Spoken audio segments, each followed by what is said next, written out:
254장 찬양하겠습니다.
다 같이 기도드리겠습니다. 사랑의 하나님 아버지, 새벽을 깨워 기도의 자리로 불러주시니 감사합니다. 찬양과 존귀와 영광을 받아 주시옵소서. 사순절 기간을 보내면서 주님의 십자가의 고통과 하나님의 사랑을 묵상하고 실천하며 살지 못했음을 회개하오니 용서하여 주시옵소서.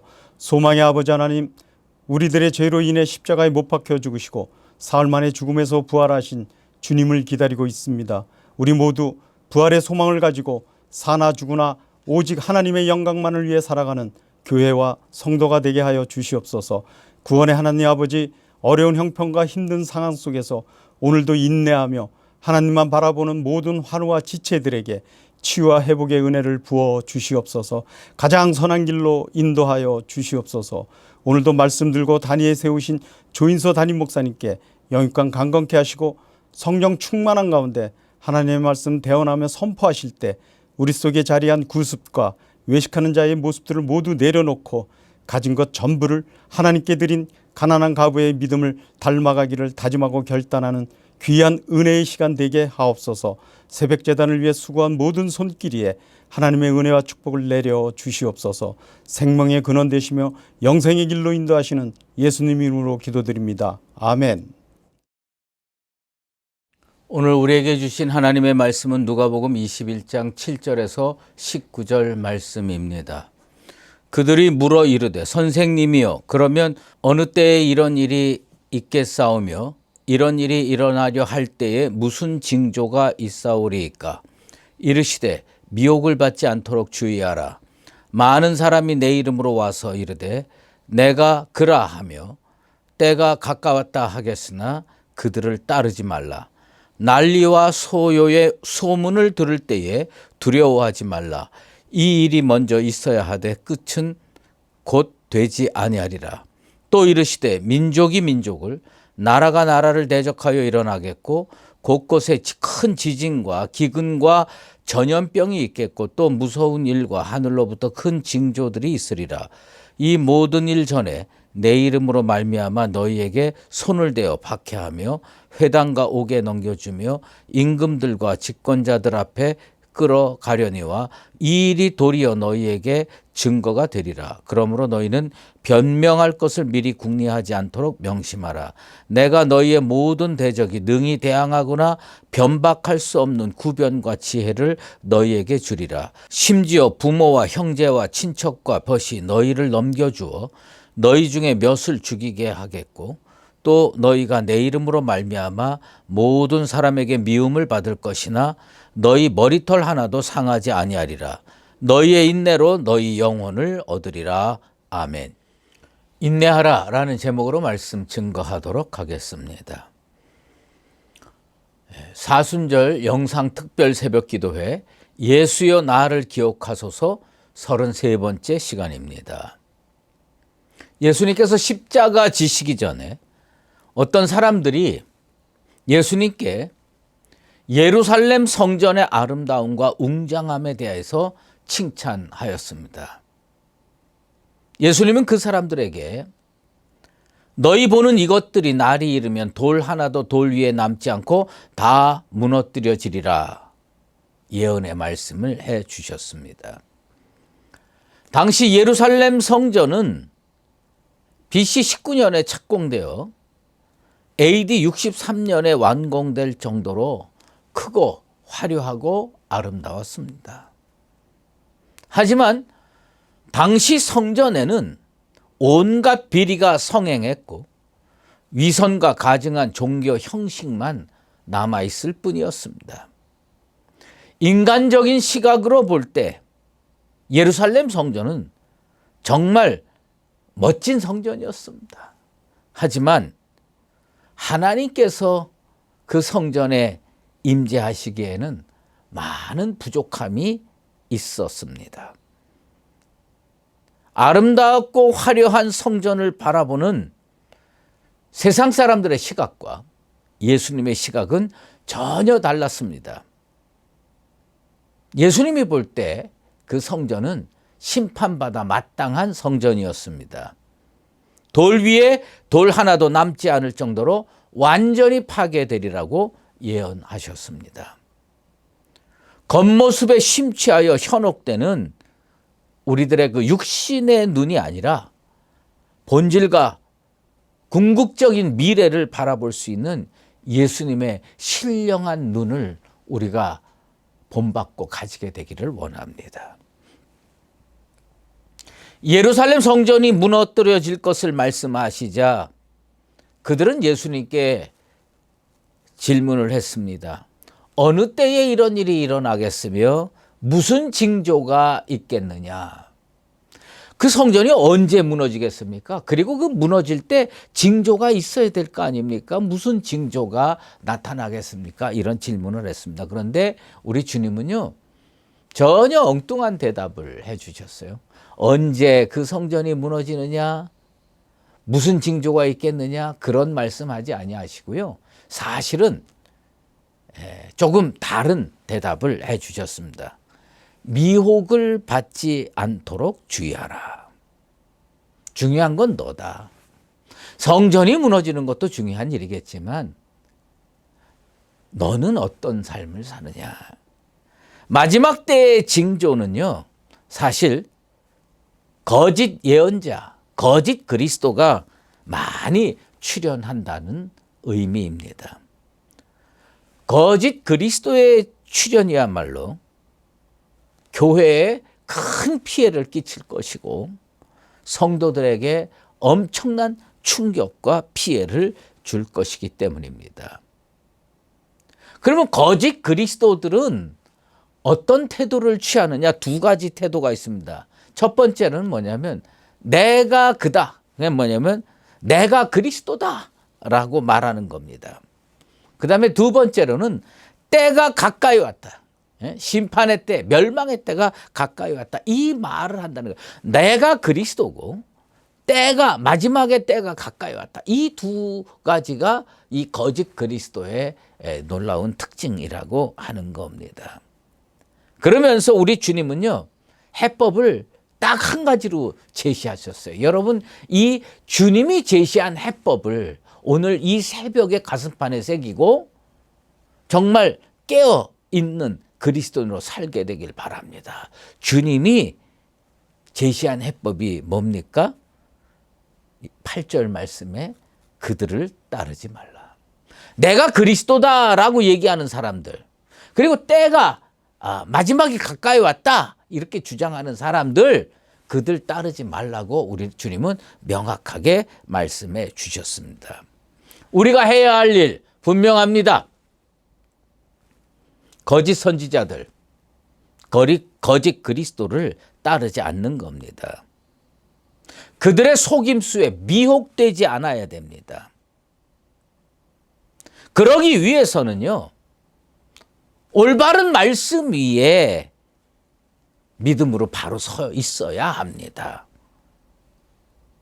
베드로후서 3장 17절 말씀입니다. 그러므로 사랑하는 자들아, 너희가 이것을 미리 알았은즉 무법한 자들의 미혹에 이끌려 너희가 굳센 데서 떨어질까 삼가라. 경계하면서 신앙생활 하라는 겁니다. 거짓 그리스도가 등장할 때마다 세상의 종말이 가까이 왔다고 탄식만 하지 말고 그리스도께서 우리를 구원받은 백성으로 부르시고 제자로 부르셨다는 사실을 깨닫고 그런 거짓 종교, 거짓 그리스도에 미혹되지 않고 믿음의 반석 위에 자신을 바로 세우는 거룩한 믿음의 백성들로 살아가게 되기를 바랍니다. 난리와 소요의 소문을 들을 때 우리는요, 두려워하지 말아야 됩니다. 주님 그렇게 가르쳐 주셨습니다. 왜냐하면 아직 끝이 아니라는 겁니다.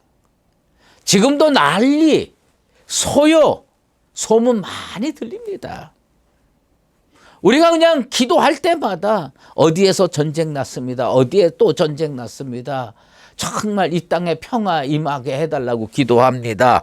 하지만 끝이 아니라는 겁니다.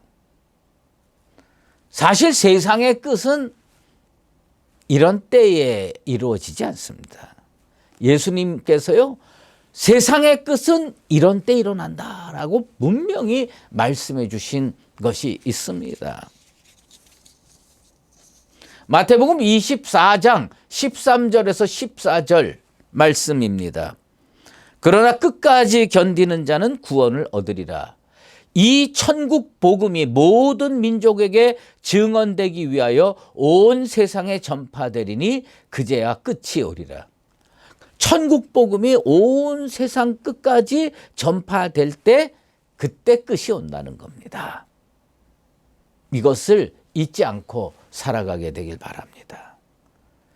마지막 때에 일어나는 현상 중 하나는 성도들이 세상에서 박해를 받게 된다는 사실입니다. 하나님의 나라는요, 본질적으로 이 땅에 속하지 않았습니다. 하늘에 속해 있는 영원한 나라입니다. 성도들은 이 땅에 발을 디디고 살아가지만 이 세상에 온전히 속해 있는 존재들은 아닙니다. 그렇기 때문에 성도들은 세상 사람들에게 필연적으로 박해를 받게 되어 있습니다. 공중 권세 잡은 자인 사탄은 세상 끝날이 다가올수록 자기들의 날이 얼마 남지 않았을 줄 알고 자기들에게 속해 있는 자들로 주님께 속해 있는 자들을 박해하도록 충동질할 것입니다. 디모데후서 3장 12절 말씀, 계시록 12장 12절 말씀입니다.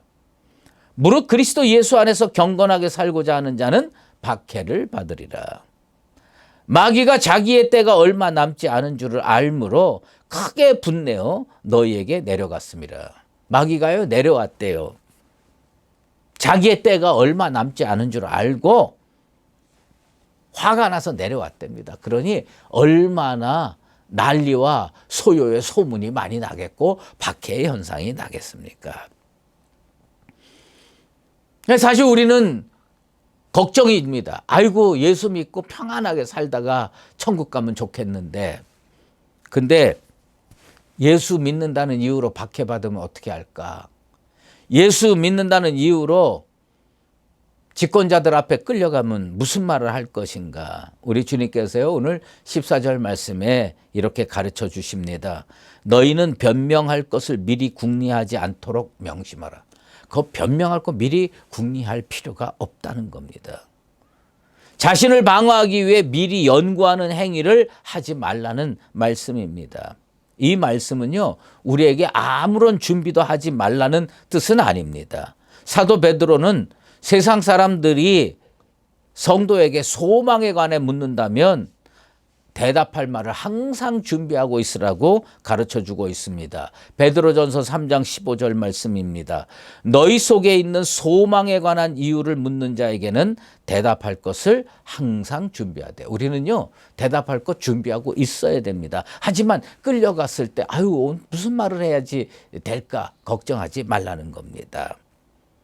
왜냐하면 주께서 모든 대적을 능히 대항하거나 변박할 수 없을 정도로 구변과 지혜를 우리에게 주시겠다고 약속해 주셨기 때문입니다.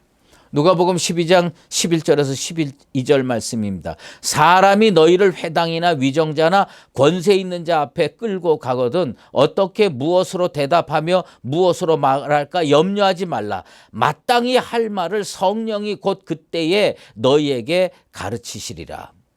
성령이 도와주신다는 겁니다. 성령께서요, 지혜 주신다는 겁니다.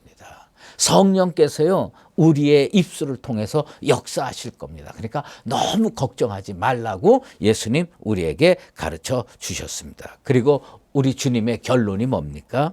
너희 인내로 너희 영혼을 얻으리라. 무슨 얘기입니까? 쉽게 얘기하면 끝까지 인내해야 승리할 수 있다. 그 말씀입니다. 예수님께서 이처럼 십자가 지시기 전에 무겁고 엄중한 말씀을 남기신 데는 분명한 이유가 있습니다. 예수님이 십자가에 달려 돌아가시고 부활하시고 승천하신 후에 남겨진 제자들과 남겨진 성도들이 어쩌면 무척 힘든 고난과 핍박의 세월을 보내야 할 것으로 아시고 끝까지 인내하라고 힘을 북돋아 주시고 격려하기 위해서 이 말씀을 해 주셨습니다. 예수님이 인내하라라고 하는 말을요, 우리가 헬라어로 잠깐 살펴볼 필요가 있습니다. 휘포메노라고 하는 동사가 명사용으로 쓰였습니다. 그런데 휘포메노라고 하는 단어는 휘포라는 단어하고 메노라는 단어가 합해져 있어요. 휘포는 어디 아래에, 그러니까 영어로 얘기하면 언더 이런 거죠. 그 다음에 메노는 뭐냐면 계속 남아있다라는 뜻입니다. 그러니까 뭐냐면 어디 아래에 계속 남아있다는 뜻입니다. 무거운 짐 아래 계속 남아있는 겁니다. 시련이나 고난이나 박해 아래 계속 남아있다는 거예요. 그러면 어떻게 됩니까? 견뎌야 되는 거예요. 이겨내야 되는 겁니다. 인내해야 되는 겁니다. 그래서 자리를 이탈하지 말고 사명의 자리를 고수하라는 그런 말씀입니다. 군대에서 목봉체조라는 거랍니다. 긴 전나무, 그 나무 큰 기둥 같은 걸요, 들었다가 놨다 이렇게 하는 거예요. 그런데 제일 힘든 사람이 누군지 아세요? 앞에 키 큰 사람, 뒤에 키 작은 사람. 이렇게 살살 들 수가 없어요. 워낙 무게가 양쪽 끝으로 몰리니까. 그 가운데 있는 사람들은요, 슬쩍 놓기도 합니다. 그러면요, 여기저기서 비난의 소리가 들립니다. 높이 들어! 제대로 들어! 근데 저는 좀 키가 작은 계열에 있어가지고 맨날 그냥 이게 끝까지 들고 있었어야 돼요. 제 앞에 제일 키 큰 사람, 그 다음에 뒤에 제일 키 작은 사람, 계열 서너 명들이 항상 이걸 들고 있어야 되는 겁니다.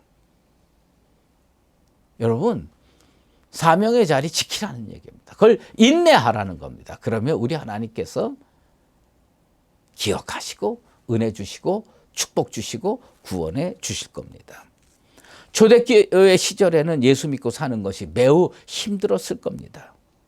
사도 바울이 예수 믿기 전에 교회를 잔멸하기 위해서 예수 믿는 사람들 핍박하기 위해서 쫓아다녔던 그 시절의 이야기가 있어요.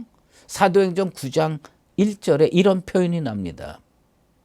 주의 제자들에 대하여 여전히 위협과 살기가 등등하여. 그러니까 여전히가 뭐예요? 계속해서 위협이 있었고요. 살기가 등등했다는 겁니다. 그런데 우리 주님 어떤 사람 붙들어 주십니까? 심지가 견고한 자를 평강하고 평강하도록 지켜 주십니다. 이사야 선지자의 말씀입니다. 우리 심지가 견고한 자로 살아갑시다. 심지가 견고한 자는 인내하게 돼 있고 인내한 사람은 영혼 구원뿐만 아니라 우리 주님의 놀라운 은혜와 축복도 받게 될 줄로 믿습니다. 주님 십자가 지시기 전에 제자들에게 성도들에게 해주신 말씀 인내하랍니다. 이 시대에 인내해서 하나님께는 영광 올려드리고 우리는 구원으로 은혜로 나아가는 복된 성도의 삶이 되기를 예수 그리스도 이름으로 축원합니다. 기도하겠습니다. 하나님 아버지 감사합니다. 오늘 주님은 마지막 때에 적그리스도들이 출현하여 내가 그다, 마지막 때가 가까웠다 얘기할 때 그들을 따라가지 말라고 주님 가르쳐 주셨습니다. 우리는 그들을 따라가는 것이 아니라 믿음의 자리, 사명의 자리, 내가 서 있어야 할 자리에 인내하며 서 있게 도와 주시옵소서. 이제는 우리 주 예수 그리스도의 은혜와 하나님 아버지의 극진하신 사랑하심과 성령의 인도하시고 교통하심이 어렵고 힘든 시대에 예수 믿으면서 괴로움과 힘든 일과 핍박이 와도 끝까지 인내하며 주님께 영광 올려드리고 하나님 앞에 은총 속에서 살아가기를 작정하는 사랑하는 수의제의 교회 모든 믿음의 권속들과 주님의 몸된 교회 위에 이제로 영원히 함께 하시옵기를 간절히 축원하옵나이다. 아멘.